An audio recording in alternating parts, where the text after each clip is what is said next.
Kegiatan vaksinasi di Kabupaten Aceh Barat Daya ricuh karena pedagang dan nelayan mengusir petugas kesehatan. Akibat penolakan warga tersebut, bahan vaksin dan peralatan medis rusak.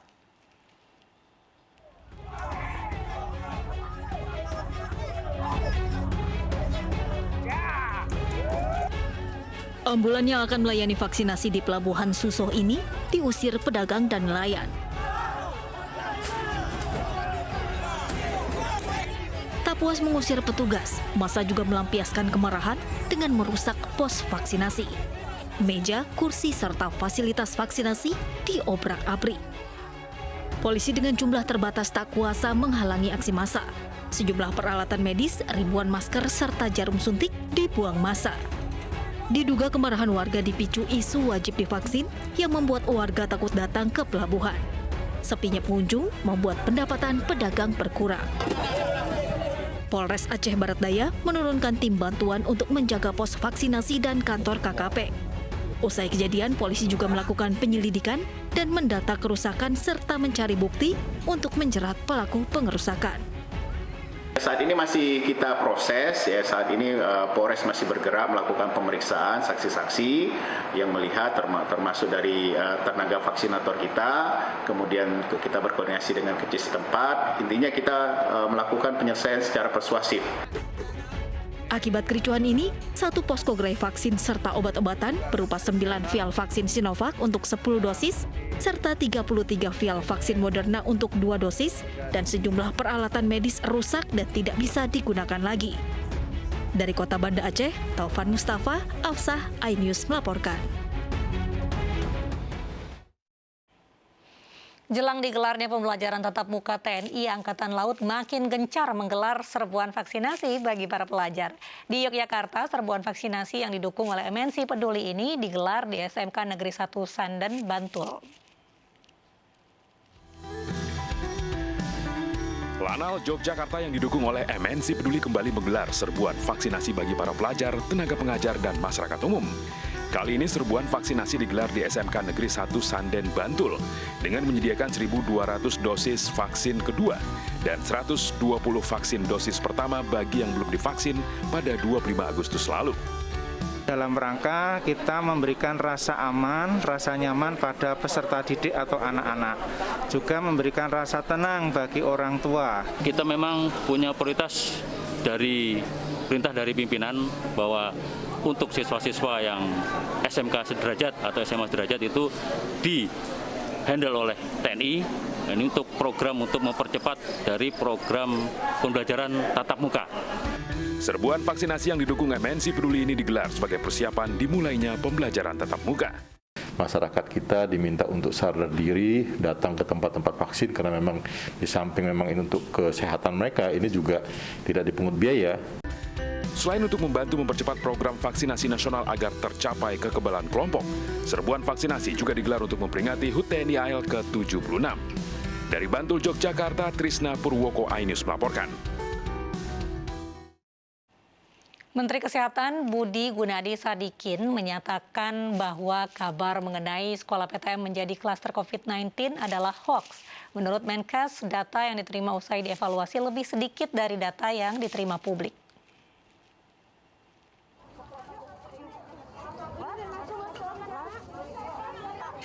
Menteri Kesehatan Budi Gunadi Sadikin membantah sekolah pembelajaran tatap muka menjadi sumber klaster COVID-19.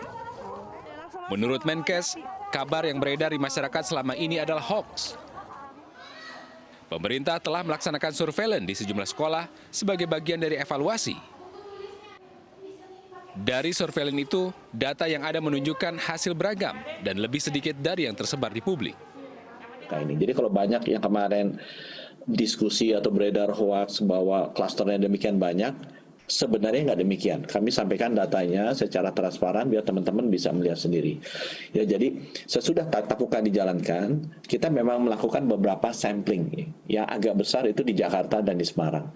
Jadi ada beberapa sekolah di Jakarta, satu sekolah 80-90 subjek dites, sedangkan di Semarang itu ada 258 sekolah di tesnya, masing-masing sekolah nggak terlalu banyak, yaitu mungkin sekitar 15 orang. Ya. Sebelumnya, Kemendikbudristek telah mengklarifikasi angka 2,8% sekolah PTM menjadi klaster COVID-19. Angka ini bukanlah jumlah penambahan terbaru, melainkan akumulasi selama pandemi COVID-19 merebak. Dan angka ini merupakan jumlah warga sekolah yang terpapar dan bukan klaster yang ditimbulkan. Tim Liputan Anyus melaporkan. Pemerintah kini mengkaji izin penyelenggaraan acara besar termasuk konser musik di tengah pandemi. Namun kebijakan ini harus diwaspadai agar tidak terjadi gelombang ketiga penularan COVID-19.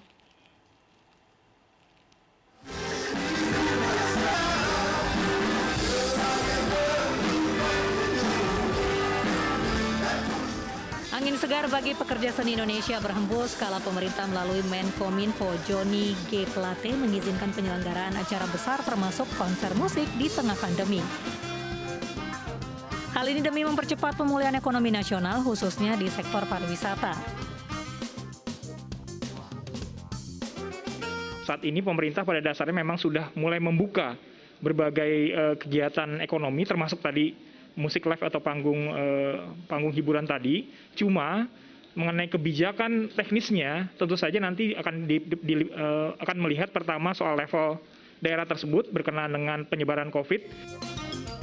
Sementara itu, Wakil Rakyat mendesak pemerintah untuk mengkaji lebih dalam demi menghindari terjadinya gelombang ketiga penularan COVID-19. Pemerintah perlu membuat kajian yang mendalam tentang rencana berskala besar tersebut. Karena kita jangan lupa harus mewaspadai juga, ini bukan menakut-nakuti, tapi mewaspadai juga karena sudah terjadi di berbagai negara itu lonjakan COVID gelombang ketiga. Selama pandemi, sektor industri musik terpukul dengan pembatasan dan larangan menggelar acara. Setahun setelah pandemi melanda, konser musik baru bisa digelar dengan sistem drive-in. Berbagai tanggapan pro kontra pun terlontar dari warga. Positifnya mungkin ya bagi yang berkepentingan mungkin jadi bisa merayakan acara spesialnya. Untuk masa pelonggaran PPKM saat ini sepertinya belum waktunya lah. Apalagi dengan adanya varian-varian baru virus corona yang sekarang masih marak di mana-mana. Ini walaupun diadakan pada masa PPKM level 3, namun penyelenggaraan konser harus tetap mengikuti sejumlah pedoman protokol kesehatan yang ketat. Tim Liputan iNews melaporkan.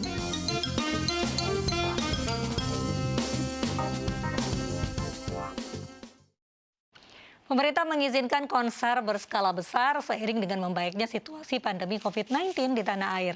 Sejumlah musisi sudah tidak sabar untuk kembali tampil di atas panggung, diantaranya grup band Padi Reborn. Dan berikut dialognya di program iNews Siang.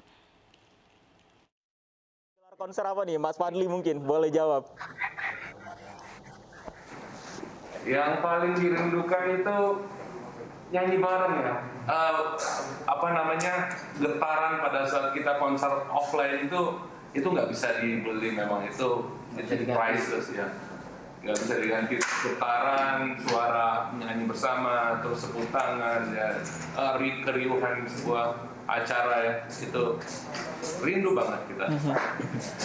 Energinya itu. Tapi biasanya kan kalau kita konser selalu di akhir acara itu kita foto bareng gitu di backstage. Cuman kalau nantinya dalam masa sekarang mungkin itu kita hilangkan dulu gitu. Berarti yang paling merindukan juga ketemu langsung ya, pastinya ketemu langsung juga sama Sobat Padi. Mungkin ini sekedar mengimbau lagi kepada Sobat Padi mungkin yang nantinya akan datang ke konser ketika nantinya sudah diizinkan dalam waktu dekat, selain protokol kesehatan yang harus dipatuhi lagi seperti apa misalnya?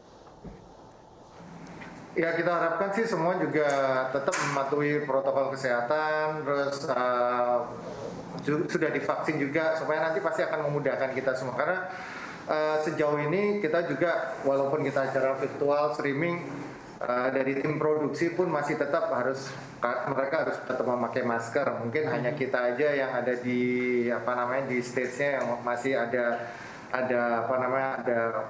kesempatan untuk membuka masker, untuk lepas karena harus menyanyi kan. Kita benar-benar senang banget kabar ini bisa sampai ke kita bahwa izin konser akan diberikan kepada teman-teman musisi. Pastinya ini adalah angin segar buat mereka untuk kembali lagi berkarya lagi seperti sedia kala, karena sudah lama kita 1,5 tahun lebih kita benar-benar berhenti dari kegiatan musik, kegiatan konser. Mudah-mudahan ini menjadi sebuah semangat baru buat kita semua dan kita kembali lagi bangkit berdiri bersama-sama untuk kemajuan kita semua.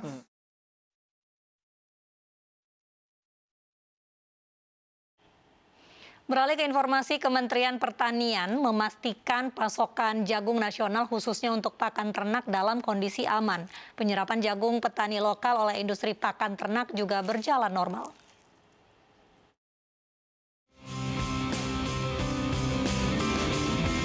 Menteri Pertanian Syahrul Yassin Limpo mengunjungi 2 pabrik pakan ternak di Banten pada Senin kemarin, yaitu PT Jakpak Comfit dan PT Charun Pokpan Indonesia. Kunjungan Mentan untuk memastikan 2 perusahaan pakan ternak itu telah menyerap jagung dari petani dan pasokannya tercukupi. Dalam setahun, Charun Pokpan membeli 2,5 juta ton jagung petani. Saat ini pasokan jagung Charun Pokpan diperkirakan cukup untuk 42 hari ke depan.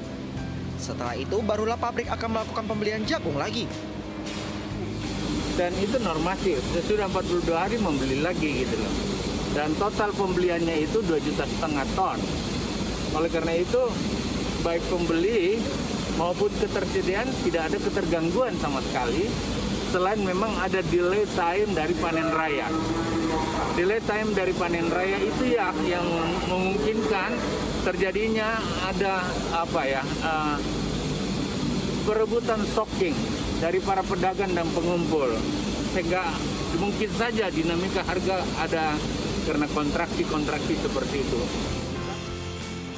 Dari perhitungan Kementan, delay time atau waktu tunggu panen raya terjadi antara 20 hingga 30 hari, sehingga ketika panen raya diharapkan harga jagung tidak anjlok, tetapi tetap berada pada titik keseimbangannya seperti biasanya.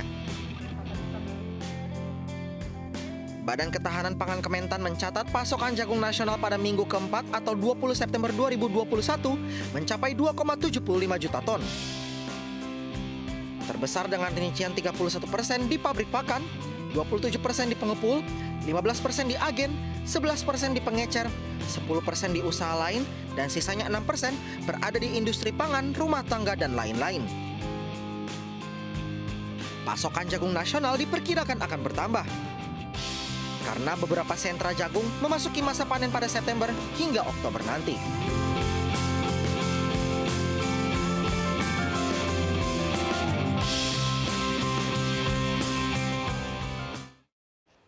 Kontingen Riau raih medali emas perdana dari cabang olahraga dayung pada PON 20 Papua. Kami akan hadirkan informasinya sesaat lagi.